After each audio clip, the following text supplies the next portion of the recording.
Sir lady क्रमांक 3 मध्ये आपल्याला हम्म इथे बसण्याची जागा दगडामध्ये कोरलेली दिसते. हा. हे लेडी ही कशासाठी कोरली गेली होती? आता हा जो भिक्खू संघ इथे राहायचा, त्या भिक्खू संघ एकत्रित येऊन विचार मंथन करण्याची ही जागा आहे. याला मंडप म्हणतात आणि याला खास करून नाव आहे.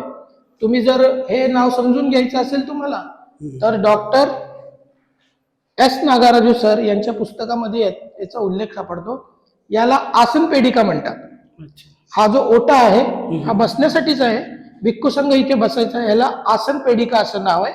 ह्या पेडिका नंतरच्या काळामध्ये हे पेडिका जे उच्चारण आहे आपल्याला आजच्या काळात सुद्धा बघायला मिळते.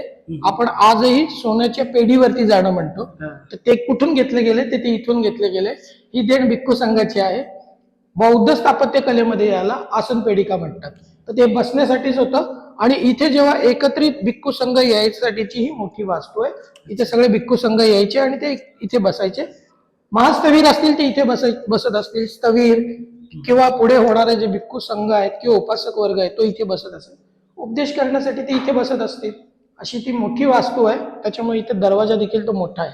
तो आपल्याला दिसतोय की मोठ्या वास्तूमध्ये प्रवेश करण्यासाठी मोठी ओपनिंग पाहिजे किंवा मोठा दरवाजा पाहिजे.